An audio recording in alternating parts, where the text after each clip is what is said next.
अंततः जब तक प्रगाढ़ अनुभव न बन जाए तब तक परमात्मा की खोज शुरू नहीं होती। जीवन की व्यर्थता का बोध ही उसकी तरफ पहला कदम। जब तक ऐसी भ्रांति बनी है कि यहाँ कुछ खोज लेंगे, पा लेंगे, यहाँ कुछ मिल जाएगा सपनों की दुनिया में, तब तक परमात्मा भी एक सपना ही। तब तक तुम उसे खोजने नहीं निकलते, तब तक तुम स्वयं को दांव पर भी नहीं लगाते। परमात्मा मुफ्त मिलने वाला नहीं। जो भी तुम हो, तुम्हारी परिपूर्ण सत्ता जब तक दांव पर न लग जाए तब तक परमात्मा से कोई मिलन नहीं, क्योंकि प्रेम इससे कम पर नहीं मिल सकता और प्रार्थना इससे कम पर शुरू नहीं होती। ये काम जुआरियों का है, दुकानदारों का नहीं। यहाँ पूरी खोने की हिम्मत चाहिए, दीवानगी चाहिए, मस्ती चाहिए। लेकिन ये तभी संभव हो पाता है जब जो तुम्हारे पास है वो व्यर्थ दिखाई पड़ता है, वो कूड़ा करकट हो जाता है, तब तुम उसे पकड़ते नहीं। करोड़ों लोग परमात्मा के शब्द का उच्चार करते हैं, प्रार्थना करते हैं, पूजा करते हैं, लेकिन उसकी कोई झलक नहीं मिलती। क्या पूजा व्यर्थ है? नहीं, करने वालों ने की ही नहीं। क्या प्रार्थना सुने आकाश में खो जाती है, कोई प्रत्युत्तर नहीं आता? प्रार्थना थी ही नहीं, अन्यथा प्रत्युत्तर तत्क्षण आता है। इधर तुमने पुकारा भी नहीं, उधर प्रत्युत्तर मिला नहीं, पर तुमने पुकारा ही नहीं। तुम सोचते हो कि तुमने पुकारा, तुम सोचते हो कि तुमने प्रार्थना की, लेकिन कभी तुमने हृदय को दांव पर लगाया नहीं। आधे आधे मन से न होकर पूरे पूरे की मांग है।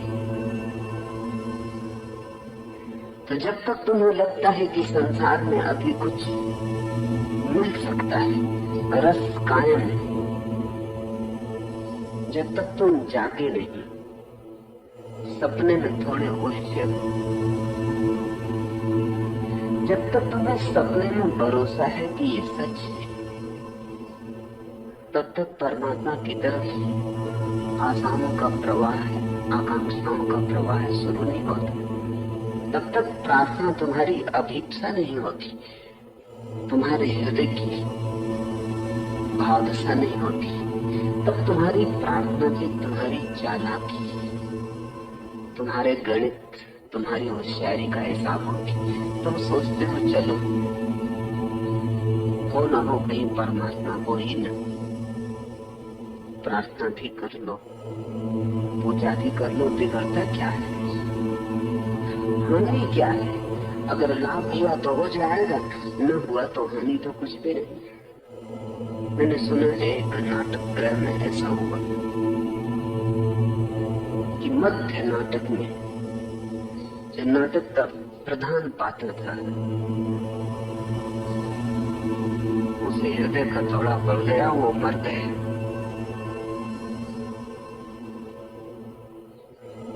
संयोजक पर्दे के बाहर आया, उसने क्षमा मांगी कि क्षमा करे, दुख की बात है। हृदय के दौरे के कारण प्रमुख नायक की मृत्यु हो गई है और नाटक आगे न हो सकेगा। हम क्षमा प्रार्थी हैं, लेकिन हमारा कोई हाथ की बात भी नहीं। लोग नाटक में बड़े उलझे थे। अभी तो जिज्ञासा जगी थी और ये तो बीच में सब टूट गया, जैसे नींद टूट गई।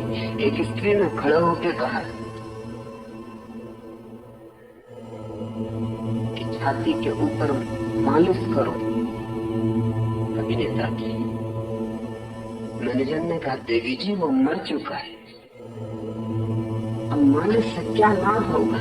उस स्त्री का लाभ न हो, हानि क्या होगी?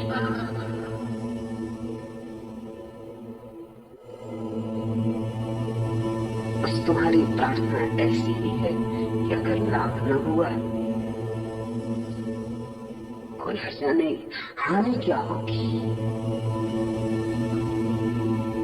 मरते वक्त नास्तिक भी आस्तिक हो जाते इस पैसे की कहीं परमात्मा हो ही ना। बुरे होते होते सभी नास्तिक आस्तिक होने लगते।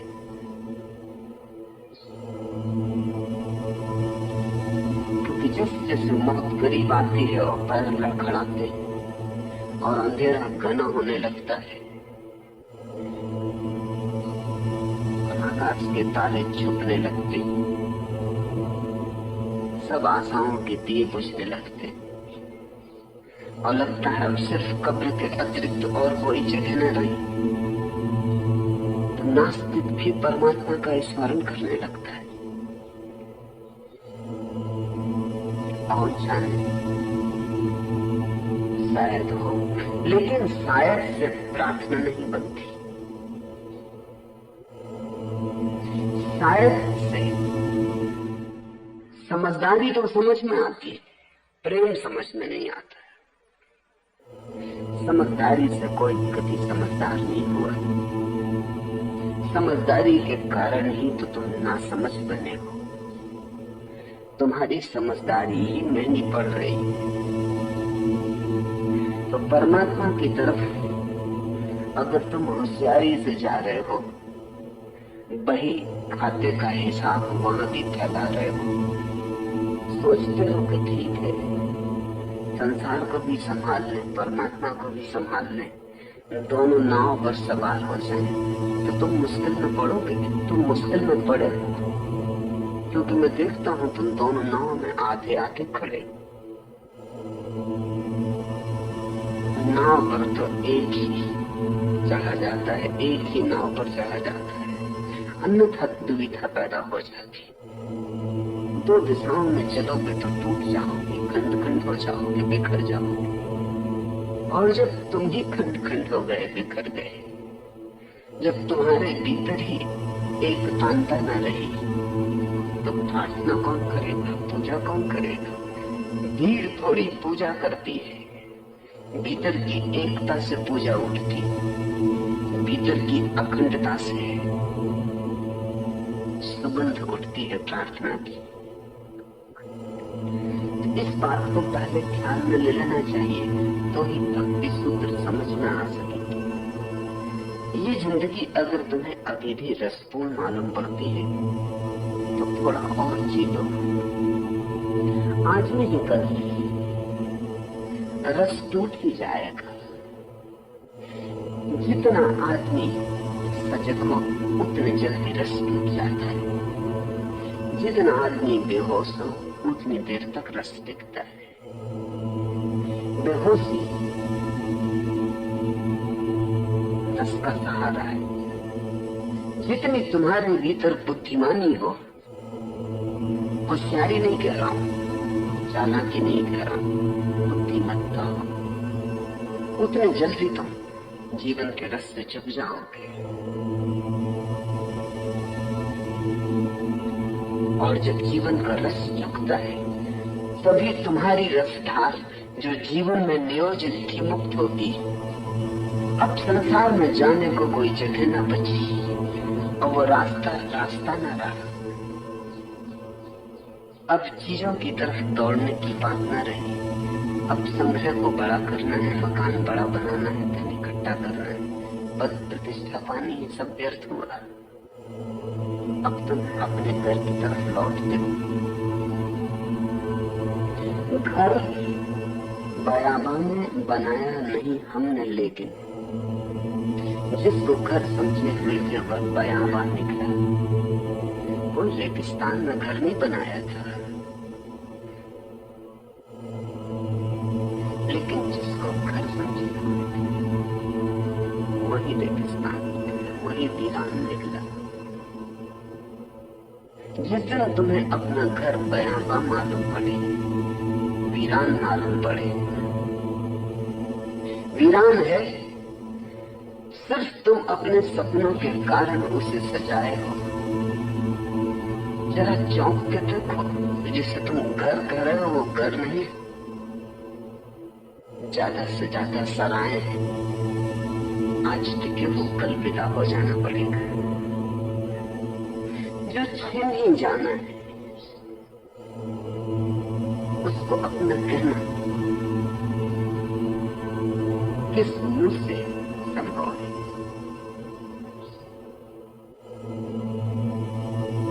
जहां से उखड़ ही जाना पड़ेगा,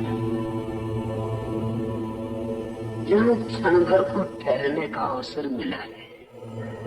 पड़ाव हो सकता है, मंजिल नहीं, और मंजिल के पहले घर पर।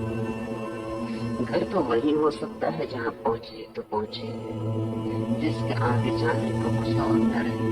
परमात्मा के अतिरिक्त कोई घर नहीं हो सकता। मुझसे लोग पूछते हैं सन्यास की परिभाषा क्या है, तो मैं कहता हूँ दो तरह के घर बनाने वाले हैं, दो तरह के गृहस्थ। एक जो संसार में घर बनाते उनको हम गृहस्थी कहते हैं, एक जो परमात्मा में घर बनाते वो भी गृहस्थ है, उनको हम सन्यासी कहते हैं। सिर्फ भेद करने को घर अलग अलग जगह बनाते हैं। एक है जो पानी पर जीवन को लिखते, लिख भी नहीं पाते और मिट जाता है, और एक है जो जीवन की शाश्वतता पर लिखते। एक है जो रेत पर घर बनाते, जिनकी बुनियाद ही डगमगा रही है, और एक है जो जीवन की शाश्वतता को आधार दे पहले स्वीकार करते। पहला सुख है वह भक्ति कामना युक्त नहीं, क्योंकि वह निरोध स्वरूप है। संसार यानी कामना।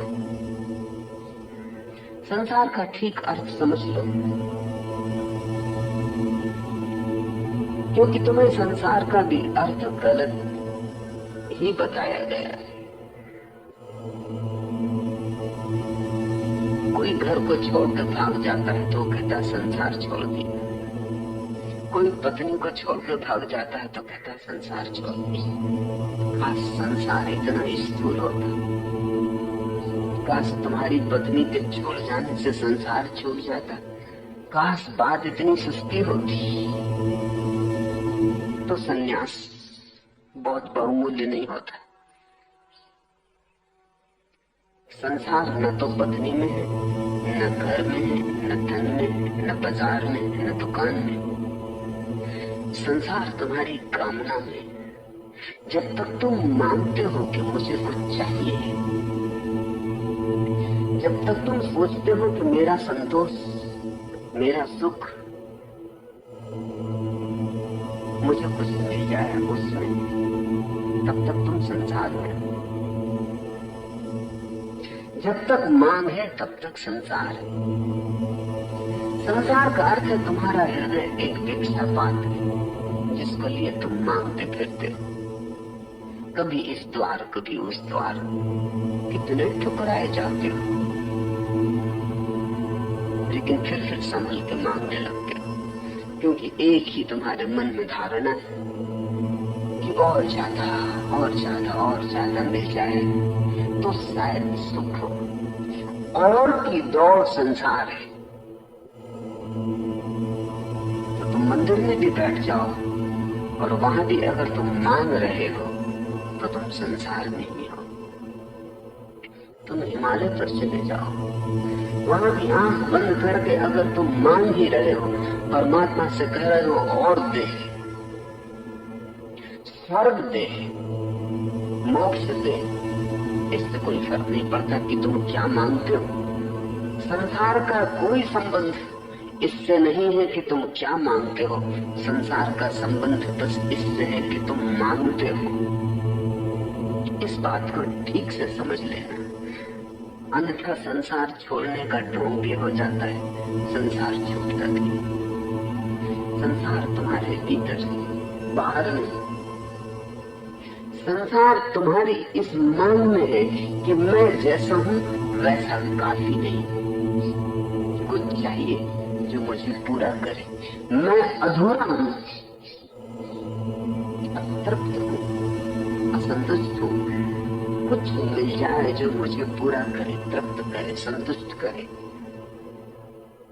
स्वयं को अधूरा मानने में और आशा रखने में कि कुछ मिलेगा जो पूरा कर देगा, बस वहां संसार है। मन छूटी, संसार छूटा, तब कोई घर छोड़ने की जरूरत नहीं, न पत्नी को छोड़ने की जरूरत, न पति को, न बच्चों की, उनका कोई कसूर नहीं। घर में रहते तुम संसार से मुक्त हो जाते, पत्नी के पास बैठे तुम संसार से मुक्त हो जाते, बच्चों को साजते संभालते तुम संसार से मुक्त हो जाते। क्योंकि संसार से मुक्त होने का केवल इतना ही अर्थ है कि अब तुम तृप्त हो, जैसे हो, जो हो। तुम्हारे होने में अब कोई मांग नहीं, तुम्हारे होने में अब कोई आकांक्षा नहीं, तुम्हारा होना कामना तुर नहीं है। तुम अब कामनाओं का फैलाव नहीं हो, विस्तार नहीं हो, तुम बस हो, यही क्षण और जैसे तुम हो पर्याप्त है। पर्याप्त सुने नहीं चाहिए। तुम उसे धन्यवाद देना चाहते हो कि तूने इतना दिया, अपेक्षा से ज्यादा दिया, जो कभी मांगा नहीं था वह दिया। तेरे देने का कोई अंत नहीं। हमारा पात्र ही छोटा पड़ता जाता है और तू भरे जा रहा है। तब भी तुम रोते हो जाके मंदिर में, लेकिन तुम्हारे आंसुओं का सौंदर्य और जब तुम मांग से रोते हो तब तुम्हारे आंसू बन गए दीन दरिद्र। जब तुम अहोभाव से रोते हो तुम्हारे आंसुओं का मूल्य कोई मोती नहीं चुका सकते। तब तुम्हारा एक एक आंसू बहुमूल्य है, हीरा है। आंसू वही है, लेकिन अहोभाव से भरे हुए हृदय से जब आता है तो रूपांतरित हो जाता है। तुम जरा फर्क करके देखना, तुम दुख में भी रोए हो, पीड़ा में रोए हो, असंतोष में रोए हो, शिकायत में रोए हो, कभी अहोभाव में भी रोकर देखना, कभी आनंद में भी रोके देखना, और तुम पाओगे तुम्हारे बदलते ही आंसुओं का ढंग भी बदल जाता है। तब आंसू फूलों की तरह आते, तब आंसुओं में एक सुगंध होती जो इस लोक की नहीं। मीरा भी रोती है, पर मीरा के आंसू भिखारी के आंसू नहीं। चैतन्य भी रोते, लेकिन चैतन्य के आंसू दीन दरिद्र नहीं, कुछ मांग से नहीं निकल रहे, किसी अभाव से पैदा नहीं हुए, किसी बड़ी गहन भाव दशा से जन्मे। गंगा का जल भी उतना पवित्र नहीं।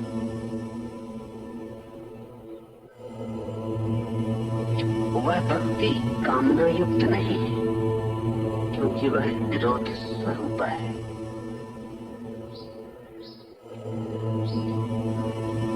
निरोध स्वरूप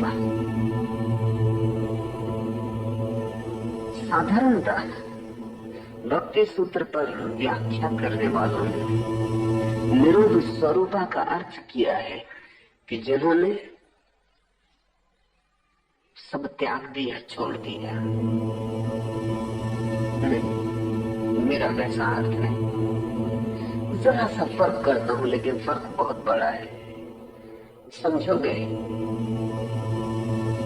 तो उससे बड़ा फर्क नहीं हो सकता है। निरोध स्वरूपा का अर्थ ये नहीं है कि जिन्होंने छोड़ दिया। निरोध स्वरूपा का अर्थ है कि जिनसे छूट गए। निरोध और त्याग का वही फर्क है। त्याग का अर्थ होता है छोड़ा, निरोध का अर्थ होता है छूटा। व्यर्थ हुआ, जो चीज व्यर्थ हो जाती है उसे छोड़ना थोड़ी पड़ता है, छूट जाती। सुबह तुम रोज घर का कूड़ा करकट इकट्ठा करके बाहर फेंक आते, तो तुम कोई जाके अखबारों के दफ्तर में खबर नहीं देते कि आज फिर त्याग कर दिया कूड़े करकट का, ढेर का ढेर त्याग कर दिया। तुम जाओगे तो लोग तुम्हें पागल समझेंगे। अगर कूड़ा करकट है तो फिर छोड़ा, इसकी बात ही क्यों उठाते? तो जो आदमी कहता है मैंने त्याग किया, वो आदमी अभी भी निरोध को उपलब्ध नहीं हुआ, क्योंकि त्याग करने का अर्थ ही ये होता है कि अभी भी सार्थकता शेष थी। अगर कोई कहता है कि मैंने बड़ा स्वर्ण छोड़ा, बड़े महल छोड़े, गौर से देखना, स्वर्ण अभी भी स्वर्ण था, महल अभी भी महल थे। छोड़ना बड़ी चेष्टा से हुआ। चेष्टा का अर्थ ही ये होता है कि रस अभी कायम था, फल पका न था, कच्चा था, तोड़ना पड़ा। पका फल गिरता है, कच्चा फल तोड़ना पड़ता है। तो त्यागी तो सभी कच्चे, निरोध को उपलब्ध व्यक्ति पका हुआ व्यक्ति। त्याग और निरोध का यही फर्क है। नारद कह सकते थे त्याग स्वरूपा है, पर उन्होंने नहीं कहा निरोध स्वरूपा। व्यर्थ हो गई जो चीज वो गिर जाती, उसका निरोध हो जाता है। सुबह तुम जागते हो तो सपनों का त्याग थोड़ी करते हो। ये जाग के तुम कहते हो कि बस रात भर के सपने छोड़ता हूँ। जागे कि निरोध हुआ। जागते ही तुमने पाया कि सपने टूट गए, सपने व्यर्थ हो गए, सपने सिद्ध हो गए कि सपने के बाद समाप्त हुई। अब उनकी चर्चा क्या करनी? जो त्याग का हिसाब रखते हैं समझना भोगी ही है, शीर्षासन करते हुए उल्टे खड़े हो गए, भोगी ही है।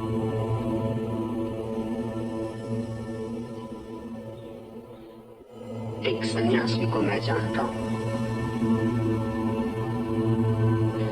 जो भूलते ही नहीं।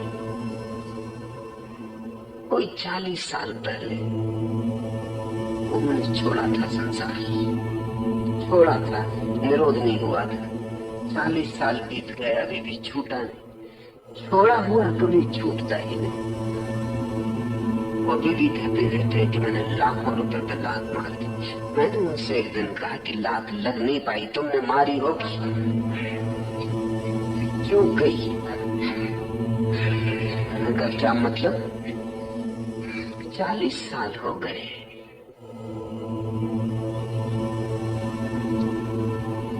छूट गया, छूट गया।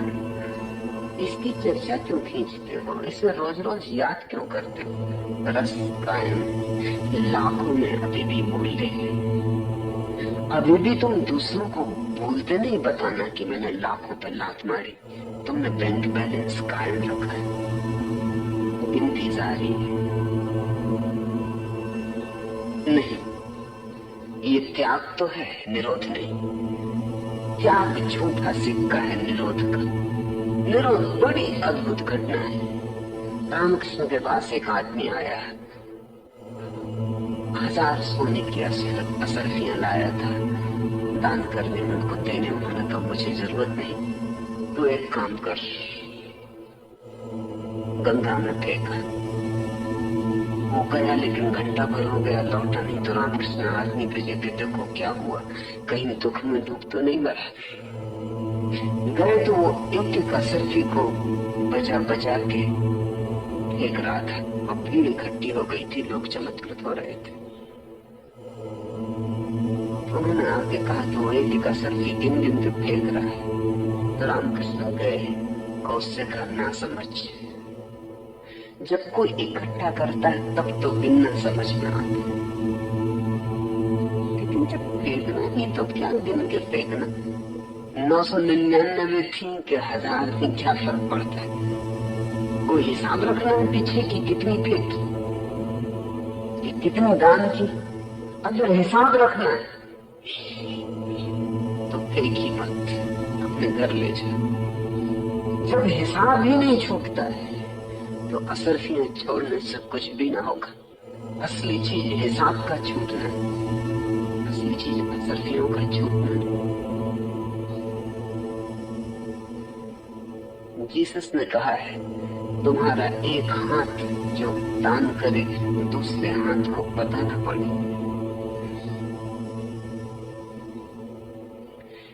सूफी फकीर कहते हैं, नेकी कर कुएं में डाल। हिसाब मत रखना कि अब वो कुएं में डाल दे, बात खत्म हो गई, जैसे कभी हुई ही ना थी। लेकिन तुम जाओ अपने त्यागियों के पास, महात्माओं के पास, तुम उनके पास पूरा हिसाब पाओगे। हिसाब ठीक भी नहीं पाओगे, बहुत बढ़ाया चढ़ाया हुआ है। 1000 छोड़े होंगे तो लाख हो गए। अब पूछता कौन है? और त्याग की परीक्षा भी क्या है, कसौटी भी क्या है। तुम्हारे पास लाख रुपए हैं तो तुम रुपए दिखा सकते हो, लेकिन जिसने लाख छोड़े उसके पास प्रमाण क्या है? उसने लाख छोड़े कि 10 लाख छोड़े। न केवल महात्मा गण ऐसा करते, महात्माओं के शिष्य उसको बढ़ाते चले जाते। महावीर ने महल छोड़ा, धन संपत्ति छोड़ी। जैनियों ने जो शास्त्र लिखे उनमें इतना बढ़ा चढ़ा के लिखा है, वो सरासर झूठ है। क्योंकि महावीर का साम्राज्य बड़ा छोटा सा था, बड़ा नहीं था। महावीर के समय भारत में 2000 राज्य थे, कोई बहुत बड़ा नहीं था। एक छोटी डिस्ट्रिक्ट से ज्यादा नहीं, छोटे जिले से ज्यादा नहीं था। इतने हाथी घोड़े जितने जैनियों ने लिखे, अगर होते तो आदमियों के रहने की जगह न होती।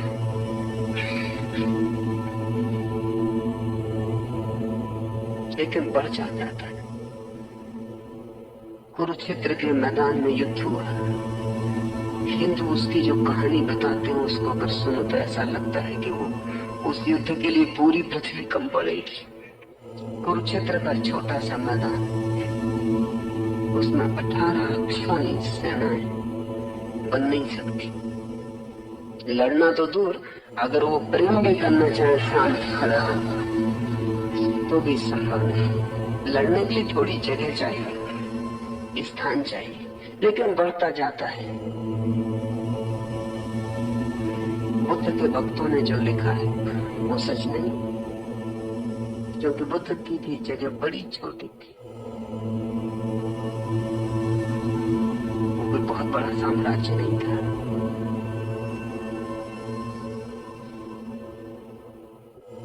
लेकिन जिस तरह की कहानियां, वो कहानियां बढ़ती चली गई। क्यों? इन कहानियों को बढ़ाने का कारण क्या है? कारण साफ है कि हम त्याग को भी धन की मात्रा से ही समझ पाते हैं, और कोई उपाय नहीं। समझो, अगर महावीर फकीर के घर पैदा होते और 5 धन न होता तो तुम कैसे जानते कि उन्होंने त्याग किया? वो घर छोड़ देते, लेकिन त्यागी तो नहीं हो सकते थे। महात्यागी तुम कैसे कहते? था ही नहीं कुछ तो छोड़ा क्या? तुम्हें भीतर के रहस्य तो दिखाई नहीं पड़ते, बस बाहर की चीजें दिखाई पड़ती। तब तो इसका अर्थ हुआ कि केवल धनी ही त्यागी हो सकते। तब तो इसका अर्थ हुआ कि त्यागी होने के पहले बहुत धनी हो जाना जरूरी है। तब तो इसका ये अर्थ हुआ कि परमात्मा के जगत में भी अंततः धन का ही मूल्य है, उसी से हिसाब लगेगा। एक फकीर ने सब छोड़ दिया, उसके पास 2 पैसे थे। महावीर ने भी सब छोड़ दिया, उनके पास करोड़ रुपए थे। परमात्मा के सामने हिसाब में महावीर जीत जाएंगे, गरीब हार जाए। 2 पैसे छोड़े, इन्होंने करोड़ छोड़े। नहीं, परमात्मा के राज्य में तुमने क्या छोड़ा इसका सवाल नहीं, छोड़ा या नहीं छोड़ा बस इसका ही सवाल है। छोड़ा या छूटा इसका ही सवाल है। निरोध का अर्थ ही छूट जाता है। जिन्होंने संसार के सत्य को देखा उनके जीवन में निरोध आ जाता है। उस निरोध को नारद ने भक्ति का स्वभाव कहा। वह भक्ति कामना युक्त नहीं है और निरोध स्वरूप है। उसका स्वरूप है निरोध।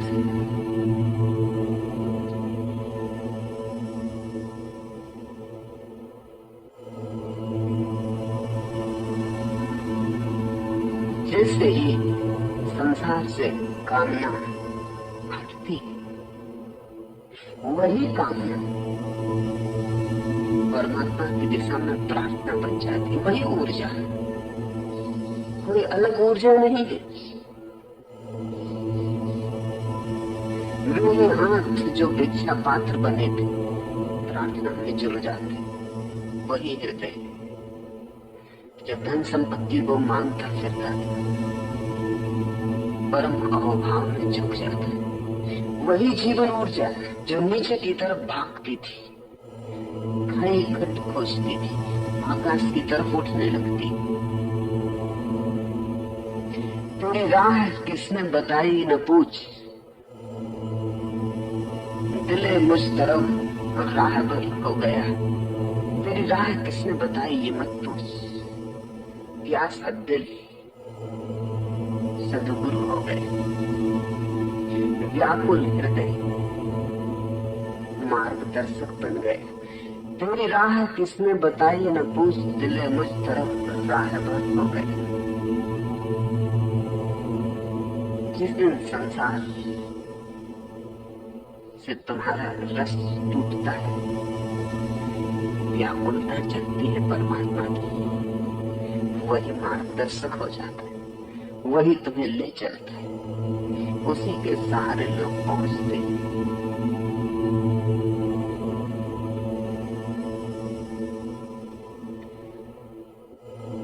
संसार की मांग करता हुआ व्यक्ति उन हजार चीजों की मांग में चाहे तो परमात्मा की मांग को भी जोड़ ले सकता है, लेकिन वो फेरिस्त में एक नाम होगा, लंबी फेरिस्त, और मेरे ख्याल से आखिरी होगा।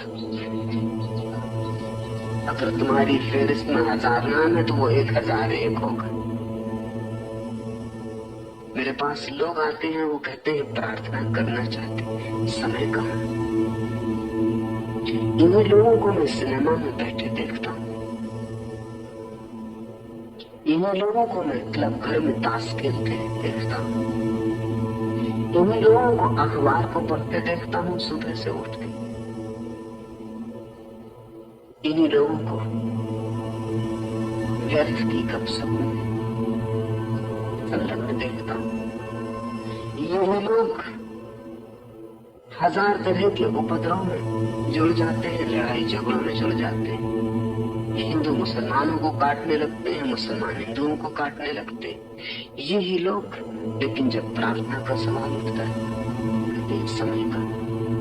वो क्या कह रहे हैं? वो ये कह रहे हैं कि और बड़ी चीजें हैं परमात्मा से, समय पहले उनको दे, फिर बच जाए तो परमात्मा को दे। वो ये नहीं कह रहे हैं कि समय नहीं है, वो ये कह रहे हैं समय तो है, समय तो सभी के पास बराबर है, लेकिन और चीजें ज्यादा जरूरी है। परमात्मा क्यों में बिल्कुल अंतिम खड़ा है। पहले धन इकट्ठा कर ले, मकान बना ले, इज्जत प्रतिष्ठा संभाल ले, फिर ऐसे परमात्मा प्रतीक्षा ही करता रहता है, फिर कभी आता नहीं, आएगा ही नहीं, क्योंकि संसार की दौड़ कभी पूरी नहीं होती। यहाँ कुछ भी पूरा होने वाला नहीं। यहाँ तो जितना पियो उतनी प्यास बढ़ती जाती, यहाँ तो जितना भोजन करो उतनी भूख बढ़ती जाती, यहाँ तो जितनी तिजोरी भरती जाए उतना ही आदमी भीतर कृपण होता चला जाता है। दुनिया बड़ी अद्भुत है। यहाँ गरीब के पास तो अमीर का दिल मिल भी जाए, अमीर के पास बिल्कुल गरीब का दिल होता है।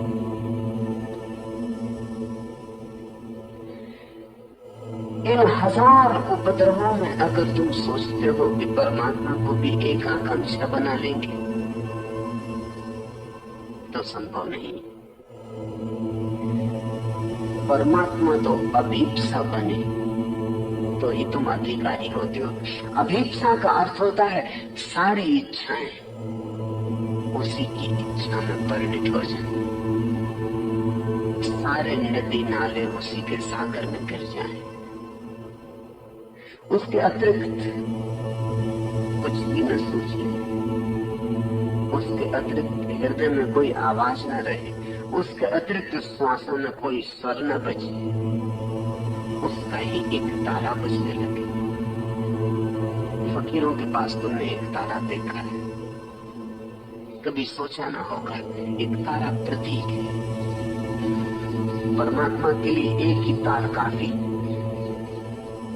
सितार में बहुत तार होते हैं, बीना में बहुत तार होते हैं, और सारंगी में बहुत तार होते हैं। वो संसार के प्रतीक है एक तारा परमात्मा का, बस एक तारा। एक ही अभीप्सा का स्वर बजने लगे,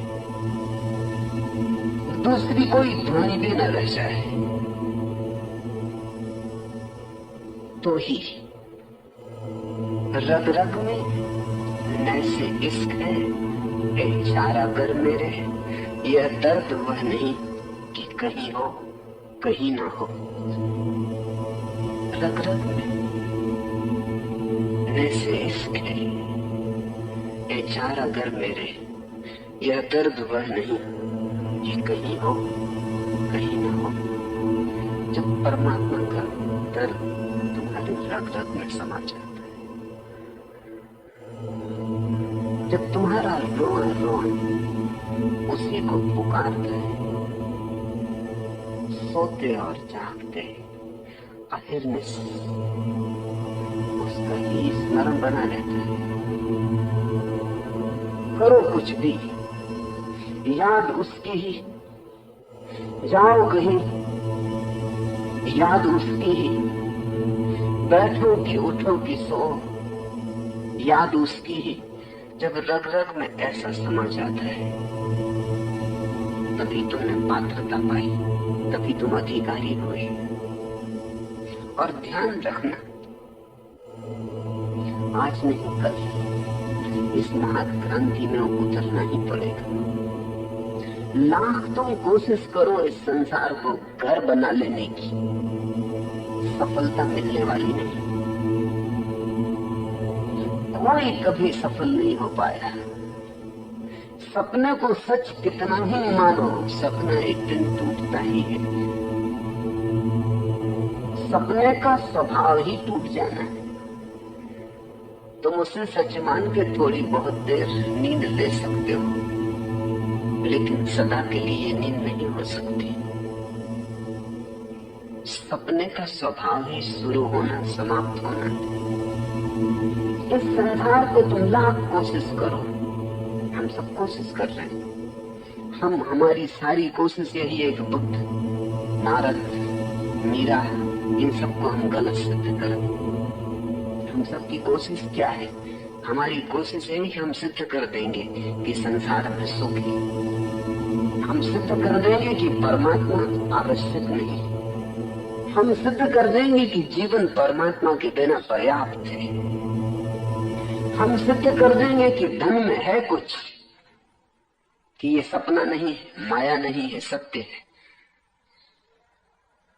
छोड़ो इस मूर्खता को, कभी कोई कर नहीं पाया, लेकिन इस करने की कोशिश में लोग अपने जीवन को गंवा देते। हजार तरह तखियों ने करवटे बदली, कफस कफस ही रहा, फिर भी आसिया न हो। नहीं, ये घर न बन पाएगा। ये जगह कारागृह है, ये घर न बन पाएगा। यहाँ तुम अजनबी हो, यहाँ तुम लाख उपाय करो और कल्पनाएं कितनी ही करवटें बदले, हजार तरह से कल्पनाएं सपने को संजोए, लेकिन ये जाल कल्पना का ही रहेगा। कल्पना तुम्हारी है, सत्य परमात्मा का है। जब तक तुम सोचोगे विचारोगे तब तक तुम सपने में रहोगे। जब तुम सोच विचार छोड़ोगे और जागोगे तब तुम जानोगे सत्य क्या है। सत्य मुक्तदायी है और जो मुक्त करे वही घर है। जहाँ स्वतंत्रता हो वही घर है। कारागृह में और घर में फर्क क्या है? दीवारें तो उन्हीं ईंटों की बनी, दरवाजे उन्हीं लकड़ियों के बने। कारागृह और घर में फर्क क्या है? घर में तुम मुक्त हो, कारागृह में तुम मुक्त नहीं हो, बस इतना ही फर्क है। घर स्वतंत्रता है, कारागृह गुलामी। हजार तरह दक्षिण ने करवटें बदली, कफस ही रहा फिर भी आशियाना हुआ। कारागृह में तुम बदलते रहो कल्पनाएं अपनी, सोचते रहो, जाले बुनते रहो सपनों के, सजाते रहो भीतर से कारागृह को। नहीं, घर न हो पाएगा। जो जितनी जल्दी जाग जाए इस संबंध में उतना ही सौभाग्यशाली है। जितनी देर लगती है उतना ही समय व्यर्थ जाता है। जितनी देर लगती है उतनी ही गलत आदतें मजबूत होती चली जाती। जितनी देर लगती है उतने ही बंधन और भी सख्त होते चले जाते हैं और तुम्हारी शक्ति क्षीण होती चली जाती है उन्हें तोड़ने की। इसलिए बुढ़ापे की प्रतीक्षा मत करना। अगर समझ आए तो जब समझ आ जाए क्षण भर भी स्थगित मत करना उस समझ को। लौकिक और वैदिक समस्त कर्मों के त्याग को निरोध कहते हैं। संस्कृत का मूल बहुत अद्भुत है। हिंदी में अनुवाद जो लोग करते हैं उन्हें त्याग और निरोध का कोई भेद साफ नहीं। संस्कृत का मूल कहता है लोक, वेद, व्यापार इस सब का निरोध हो जाए, न्यास हो जाए, वही भक्ति। इसे समझिए, इस लोक और परलोक के व्यापार का निरोध हो जाए। इस लोक का व्यापार है, धन की दौड़ है, पद की दौड़ है। परलोक का भी व्यापार है, सुख, आनंद, मोक्ष वे भी यात्रा ही है, वे भी दौड़ है। किसी तरह इस संसार से तुम उठते हो, उब नहीं पाए कि तुम दूसरे संसार के सपने देखने शुरू कर देते हो। इसी तरह सपने देखने वालों ने स्वर्ग बनाए, स्वर्ग में हजारों कल्पनाओं को जगह दी। जो जो यहाँ पूरा नहीं हो पाया है वो वहां रख लिया है। पर कभी कभी तो कल्पनाएं बड़ी मूर्खतापूर्ण मालूम होती कि विचारों तो बड़ी हैरानी होती है। मुसलमान कहते हैं उनके स्वर्ग में बहिश्त में शराब के चश्मे बह रहे, यहाँ पीने नहीं देते, यहाँ कहते पाप और वहां चश्मे बहाते। तुम सोच सकते हो बात बिल्कुल सीधी है, चश्मों की कल्पना किसने की होगी? ये उन्होंने की है जिनको यहाँ पीने में रस था और त्याग कर दिया। सीधी सी बात है, सीधा मनोविज्ञान है। यहाँ पीना चाहते थे लेकिन डर की वजह से पी ना पाए। यहाँ पीना चाहते थे लेकिन धार्मिक शिक्षण की वजह से पी ना पाए। यहाँ पीना चाहते थे लेकिन हिम्मत न जुटा पाए। तो अब स्वर्ग में चश्मे बहा रहे, यहाँ चुल्लू चुल्लू मिलती, वहां डुबकी लगाएंगे।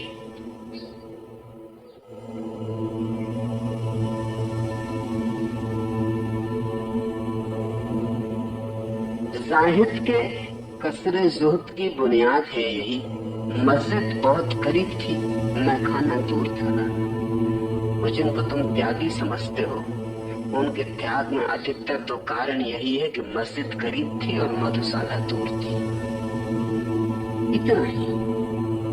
इसका अर्थ ये हुआ कि धर्म की शिक्षण देने वाले तो लोग पास थे, शराब का विज्ञापन करने वाले लोग दूर थे। माँ बाप, समाज, परिवार, मंदिर, मस्जिद, स्कूल, विद्यालय, वो सब शराब के खिलाफ, वो सब मस्जिद और मंदिर के पक्ष में। इसलिए बैठ तो गए मंदिर में, बैठ तो गए मस्जिद में, लेकिन मन का राग, मन की कामना कोई शिक्षण से थोड़ी मिटती है, अनुभव से मिटती है। सोचते तो शराब की ही है, यहां नहीं मिली तब कल्पना में फैलाव करते हैं स्वर्ग में मिलेगी, हिंदुओं का स्वर्ग है। और बड़े मजे की बात है, अगर तुम किसी भी जाति का स्वर्ग ठीक से पहचान लो तो तुम ये भी समझ जाओ कि उस जाति ने किन किन चीजों की वर्जना की। उस जाति के शास्त्रों को पढ़ने की जरूरत है, उनका स्वर्ग समझ लो, फौरन पता चल जाएगा कि जाति ने किन किन चीजों को जबरदस्ती त्यागा है। हिंदुओं के स्वर्ग में कल्प वृक्ष, जहाँ सभी कामनाएं पूरी हो जाती, बैठ जाओ उसके नीचे बस।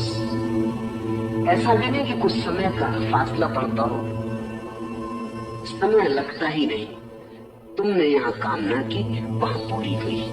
तुमने कहा भोजन आ जाए, थाल आ गई, बस तुम्हें कह भी नहीं पाए थे और थाल मौजूद हो गई। हिंदुओं के स्वर्ग में कल्प वृक्ष क्यों? क्योंकि हिंदुओं ने सभी इच्छाओं के त्याग का आग्रह किया है, सभी इच्छाओं का त्याग स्वभावता है। जो किसी तरह अपने को समझा बुझा के त्यागी हो जाएगा, वो इसी आशा में जी रहा है कि कभी तो मरेंगे, ये देह कोई ज्यादा दिन चलने वाली नहीं, और कुछ साल बीत जाए फिर कल्प वृक्ष, फिर उसके नीचे बैठ जाए। तुमने कभी देखा दिन में उपवास कर लो तो तुम रात भर भोजन के सपने देखते हो, ब्रह्मचर्य का व्रत ले लो तो सपने में स्त्रियां ही स्त्रियां दिखाई पड़ती हैं।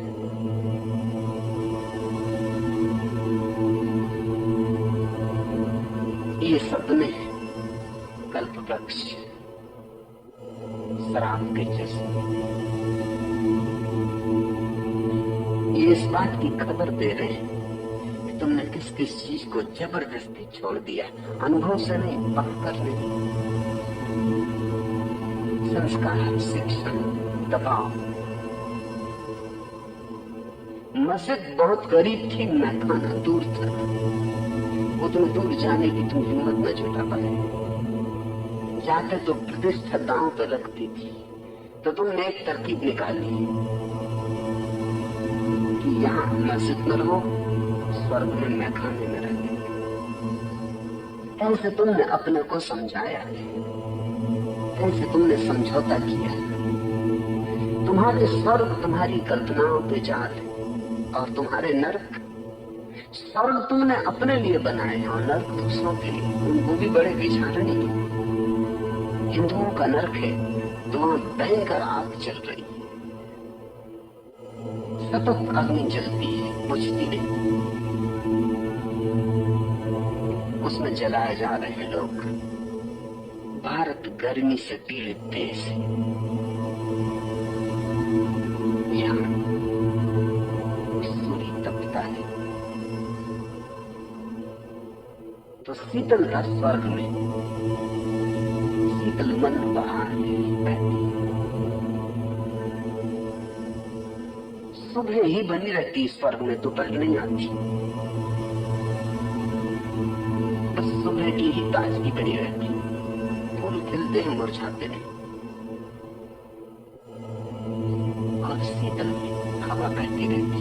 नर्क में भयंकर लपटे, वो गर्म देश की धारणा है। तिब्बती वो नहीं बनाते, वो नहीं कहते कि नर्क में लपटे, उनका स्वर्ग गर्म और उष्ण, क्योंकि ठंडे मुल्क के लोग मरे जा रहे हैं ठंड से। नर्क में बर्फ ही बर्फ जमी, उसमें लोग गल रहे हैं बर्फ। न तो कहीं कोई स्वर्ग है, न कहीं कोई नर्क है। स्वर्ग तुम बनाते हो अपने लिए, जो जो कामनाएं तुम पूरी करना चाहते थे और नहीं कर पाए, तो तुम स्वर्ग में कर लेते हो। स्वर्ग हिंदुओं का बिल्कुल एयर कंडीशन, वातानुकूलित, वहां कोई ताप नहीं लगती, पसीना नहीं आता स्वर्ग में, पसीना आते नहीं।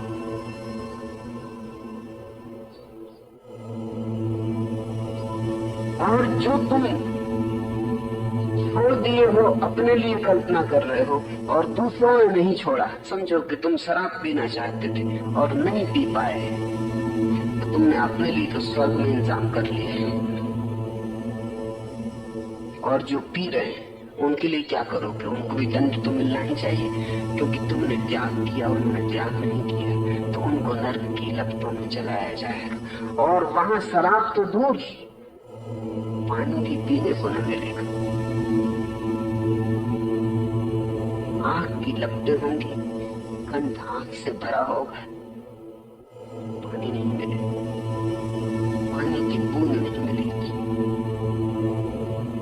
इससे पता चलता है तुम्हारे मन का, तुम्हारी खुद की परेशानी का, तुम्हारी हिंसा का, तुम्हारी वासना का। न किसी स्वर्ग का इससे पता चलता है, न किसी नरक का इससे पता चलता है।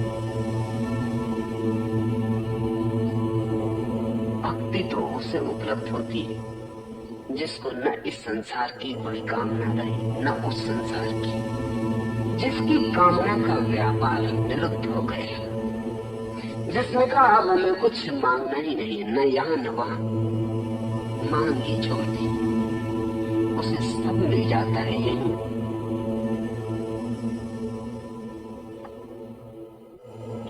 उस प्रीतम भगवान में अनन्यता और उसके प्रतिकूल विषय में उदासीनता को भी निरोध कहते।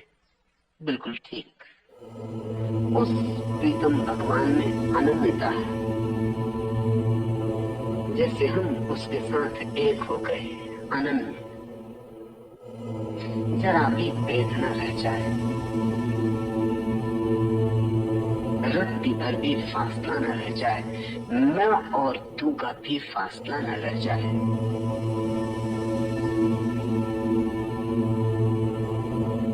उस प्रीतम में अनन्यता अपने आप ही उसके प्रतिकूल विषय में उदासीनता बन जाती।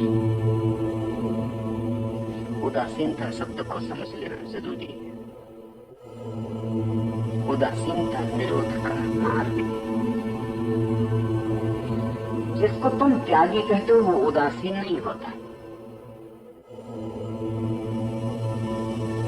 जो आदमी शराब का त्याग करता है वो शराब के प्रति उदासीन नहीं होता, शराब के प्रति बड़े विरोध में होता है। उदासीन कैसे होगा? विरोध में होता है। उदासीन का तो अर्थ है हमें कोई प्रयोजन नहीं, विरोध का अर्थ है शराब जहर है। जो आदमी काम वासना में उदासीन होता है वो काम वासना के विरोध में नहीं होता। अगर कोई दूसरा काम वासना में जा रहा है तो इससे उसके मन में निंदा पैदा नहीं होती। ये उसकी मर्जी है, ये उसकी समझ है, उसका समय ना आया होगा, कभी आएगा। उस पर करुणा आ सकती है, क्रोध नहीं आता। जो आदमी धन में उदासीन है उसके मन में धन की कोई निंदा नहीं होती। वो धन को पाप नहीं कहता, वो इतना नहीं कहता धन की उपयोगिता है, लेकिन वो उपयोगिता बड़ी क्षणिक है। वो इतना ही कहता है कि धन सब कुछ नहीं, वो ये नहीं कहता कि धन कुछ भी नहीं है। वो तो नहीं कहता संसार में उपयोगी होगा, लेकिन संसार सब कुछ नहीं। वो धन के विरोध में नहीं। ऐसे त्यागी है कि अगर उनके सामने तुम रुपए ले जाओ तो आंख बंद कर लेते। अब ये उदासीनता न हुई। ऐसे त्यागी हैं जो धन को हाथ से नहीं छूते। ये उदासीनता न हुई। एक आदमी मुझे मिलने आया, एक सन्यासी, कोई 2 वर्ष हुए। तो मैंने उन्हें कहा कि ठीक है, कभी एक शिविर में आ जाओ तो ध्यान करो। उनका ये जरा मुश्किल है। उनके साथ एक आदमी और था। मैंने पूछा इसमें क्या मुश्किल है? उन्होंने कहा मैं पैसा नहीं छूता, तो ट्रेन में सफर करो तो टिकट भी खरीदनी पड़ती। मैंने कहा तुम यहाँ तक कैसे आए? तो बोले ये आदमी शांत है, पैसे ही रखता है, मैं छूता भी नहीं। तो ये साथ आने को तैयार हो तो ही मैं शिविर में आ सकता हूँ। अब ये तो पैसे से भी ज्यादा बड़ी गुलामी होगी। पैसा और ये आदमी भी उल्टा। इससे तो अकेले पैसे की गुलामी भी ठीक थी। ये कम से कम ये आदमी और एक उपद्रव, और पैसे ही नहीं कहते, रखता बोल। ये दोहरी गुलामी हुई। उदासीनता का अर्थ हो तो हो ठीक, न हो तो न हो ठीक। उदासीनता में कोई पक्षपात नहीं। उदासीनता बड़ी अद्भुत बात है। वो वैराग्य का परम लक्षण। इसलिए अगर तुम किसी वैरागी में पाओ उदासीनता की जगह विरोध, तो समझना कि चूक हो गई। अगर वो घबरा गई तो समझना कि रस कायम है। जिस चीज से घबराता है उसी का रस कायम है। अगर धन छूने से डरे तो समझना कि धन का लोभ भीतर मौजूद है। अगर स्त्री को देखने से डरे तो समझना कि काम वासना भीतर मौजूद है। क्योंकि हम उसी से डरते हैं जिसमें गिरने का हमें संभावना मालूम होती, शंका मालूम होती। उदासीनता का अर्थ कोई फर्क नहीं पड़ता। ऐसा हुआ कि बुद्ध एक वृक्ष के नीचे ध्यान करते थे। पूर्णिमा की रात थी और पास के नगर से कुछ युवक, धनपतियों के लड़के, एक वेश्या को लेकर जंगल में आ गए थे मौज रंग करने। वो तो शराब पी के मस्त हो गए। वेश्या ने मौका देखा कि वो तो शराब पी के होश खो दिए, वो भाग खड़ी हुई। जब उनको थोड़ी सुबह होने के करीब आई और ठंड लगी और होश आया और देखा कि वो वैश्या तो भाग गई, तो उसकी खोज में निकले। उसी रास्ते पर बुद्ध ध्यान करते थे। उनके पास आए और उन्होंने कहा कि यहाँ से कोई स्त्री तो नहीं निकली? बुद्ध ने कहा कोई निकला जरूर, लेकिन स्त्री थी या पुरुष ये जरा कहना मुश्किल है, क्योंकि मेरा रस्सी न कोई निकला जरूर, लेकिन स्त्री थी या पुरुष इसमें मेरा रास्ता। ये उदासीनता है।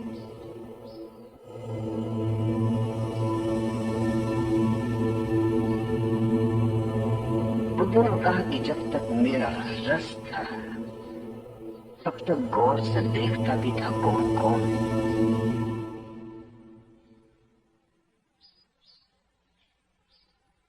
अब मेरा कोई रस नहीं।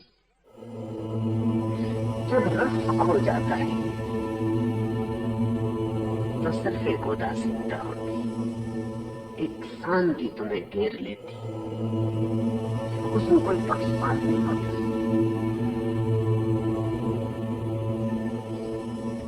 उस प्रीतम में अनन्यता और उसके प्रतिकूल विषय में उदासीनता को भी निरोध कहते हैं। पीना न पीना एक है जाहिद, खता मुआश, नियत जब एतबार के काबिल नहीं रही। जब तक नियत पर एतबार न हो, जब तक अपने भीतर की स्थिति पर भरोसा न हो, तब तक तुम कसमें भी ले लो तो कुछ फर्क नहीं पड़ता, व्रत धारण कर लो कोई फर्क नहीं पड़ता, क्योंकि असली बात तो नियत है। तुम पियो न पियो इससे कोई फर्क नहीं पड़ता, घर में रहो कि बाहर रहो इससे फर्क नहीं पड़ता, पूजा करो कि ना करो इससे कोई फर्क नहीं पड़ता। असली सवाल तुम्हारे भीतर की नियत का है। अगर नियत साफ है तो तुम कहीं भी रहो मंदिर ही पाओगे। अगर नियत साफ नहीं तो तुम मंदिर में रहो, तुम वैश्यागृह में ही रहोगे, क्योंकि आदमी अपनी नियत में रहता है, अपने भीतर की मनोदशा में रहता है।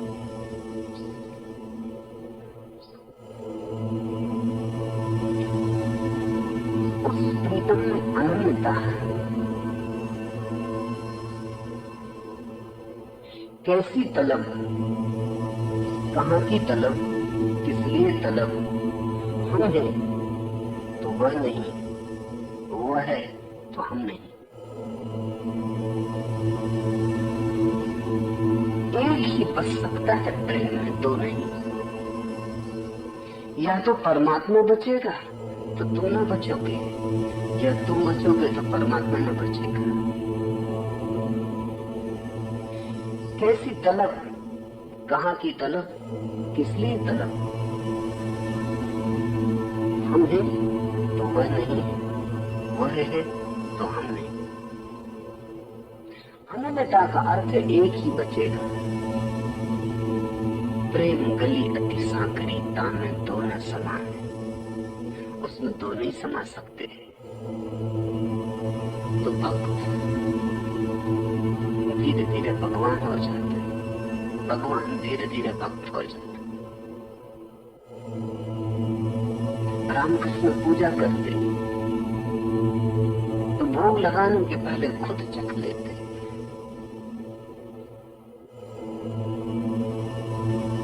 मंदिर के कृषियों ने बुलाया तो पूजा ना, तो शास्त्र में लिखा है भगवान का प्रसाद पहले लगाओ, फिर जो बचे वो तुम भोजन करो। लेकिन ये तो बात तो गलत हो रही है, उल्टा हो रहा है। तुम झूठा भगवान को भोग लगा रहे हो, तुम पहले चाहते हो। रामकृष्ण ने कहा संभाल लो फिर अपनी नौकरी। मैं चला, क्योंकि मेरी माँ जब भी भोजन बनाती थी तो पहले खुद चखती थी फिर मुझे देती थी। जब माँ का प्रेम इतनी फिक्र करता था तो ये प्रेम तो उससे भी बड़ा है। मैं बिना चखे भोग नहीं लगा सकता भगवान को, पता नहीं लगाने योग्य है भी या नहीं।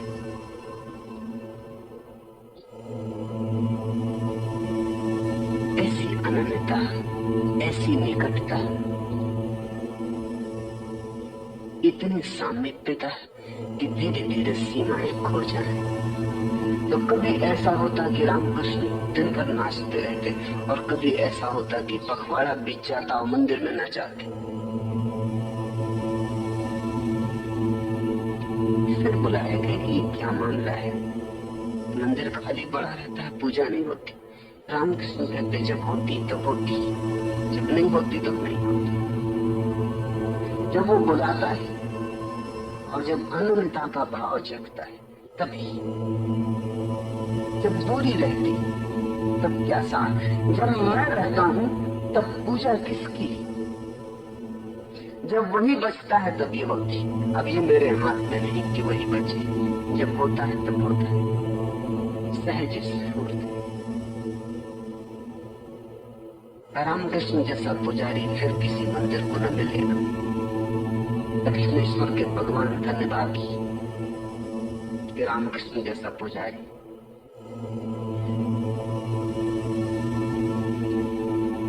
अनन्य भाव का अर्थ है मैं और तू तो नहीं,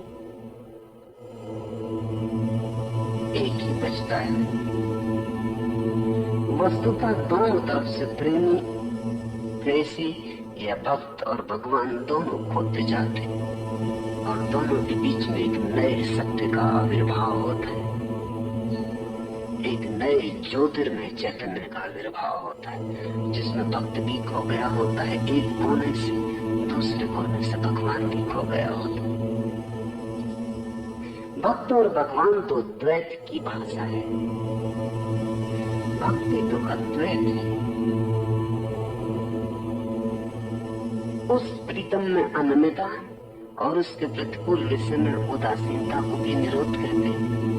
और जिसने भी उसके साथ ऐसी एकतांता साध ली, संसार के प्रति उदासीन हो जाता है। छोड़ना नहीं पड़ता संसार, त्यागना नहीं पड़ता संसार, सब छूट जाता है, व्यर्थ हो जाता है, सार्थकता ही नहीं रह जाती। छोड़ने को क्या बचता है?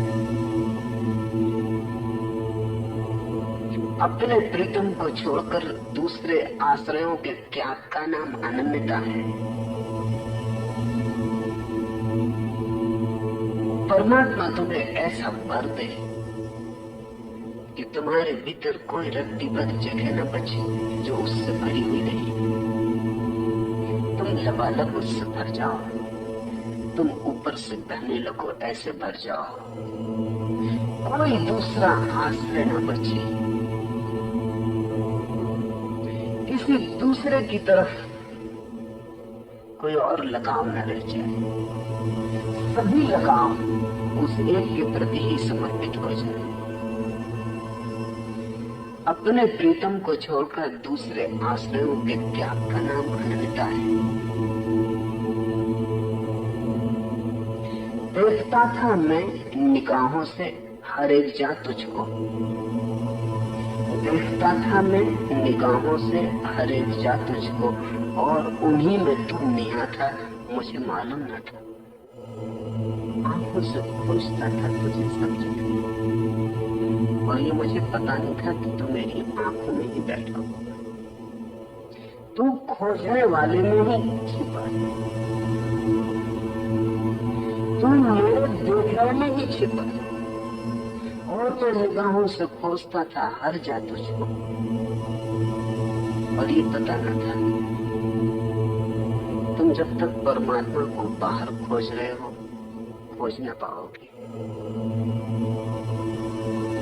वो निगाहों में ही छिपा है, उस दृष्टि में, उस देखने की क्षमता में, वो तुम्हारे होश में छिपा है, वो तुम्हारे होने में छिपा है। देखता था मैं निगाहों से हर जा तुझको, और उन्हीं में तुम निहा था, मुझे मालूम न था। तुम मंदिर हो, परमात्मा को खोजने किसी और मंदिर में जाने की जरूरत नहीं। अपने ही भीतर डूब कर पाया है जिन्होंने भी पाया है।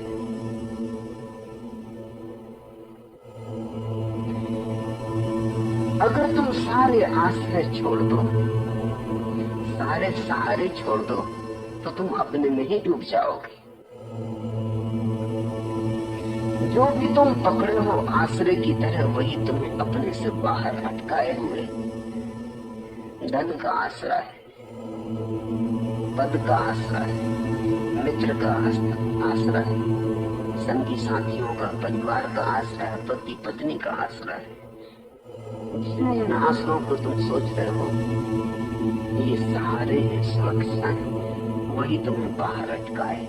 छोड़ दो सब आश्रय, बेआश्रय हो जाओ, बेसहारा हो जाओ, असहाय हो जाओ, और अचानक तुम पाओगे तुम्हें अपने ही भीतर वो भूमि मिल गई जिसे जन्मों जन्मों खोजते थे और न पाते थे। अपने ही भीतर वो हाथ मिल गया जो शाश्वत है। अब किसी और आश्रय की कोई जरूरत न रही। विधि लौकिक और वैदिक कर्मों में भगवान के अनुकूल कर्म करना ही उसके प्रतिकूल विषय में उदासीनता है। और फिर ऐसा व्यक्ति जिसको अनन्यता सद गई परमात्मा से, जिसका तार मिल गया, तन्मयता बद गई, एक सामंजस्य आ गया, हाथ परमात्मा के हाथ में हो गया जिसका, ऐसा व्यक्ति फिर उसके ही अनुकूल कर्म करता है, वो जो करवाता है वही करता है। फिर उसका अपना कर्ता भाव चला जाता है। फिर वो कहता है जो वो करवाए, जो उसकी मर्जी, जो नाच नचाए वही मेरा जीवन है। फिर अपनी तरफ से निर्णय लेना, अपनी तरफ से विचार करना संभव नहीं। विधि निषेध से अतीत अलौकिक प्रेम प्राप्ति का मन में दृढ़ निश्चय हो जाने के बाद भी शास्त्र की रक्षा करनी चाहिए, अन्यथा गिर जाने की संभावना है।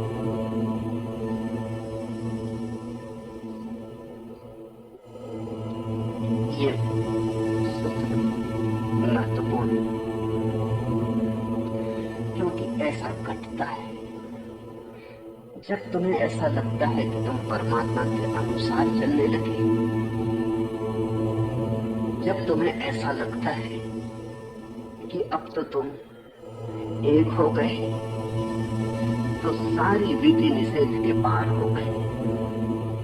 अब समाज का कोई नियम तुम पे लागू नहीं होता। सच, कोई नियम लागू नहीं होता, लेकिन इसका यह अर्थ नहीं कि तुम नियम छोड़ के चलने लगो। तुम पर नियम लागू नहीं होता, समाज तो अब भी नियम में जीता है। तुम जिस समाज में हो उस समाज के लिए तुम अड़चन मत बनो, सहारा बनो। उस समाज के लिए तुम उपद्रव का कारण न बनो, मार्ग बनो। इसलिए नारद कहते हैं विधि निषेध से अतीत कोई नियम लागू नहीं होता प्रेम पर, भक्त पर। वो पहुंच गया वहां सब नियमों के पार, परम नियम उसे मिल गया प्रेम का।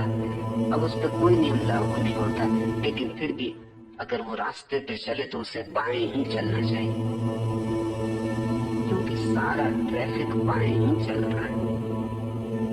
अगर वो दाएं चलने लगे, वो कहे हम तो भक्ति को उपलब्ध हो गए, तो खतरा है, खतरा है पतन का। असल में इस तरह का आग्रह वही आदमी करेगा जो अभी उपलब्ध ही नहीं हुआ है, वस्तुतः उपलब्ध नहीं हुआ है।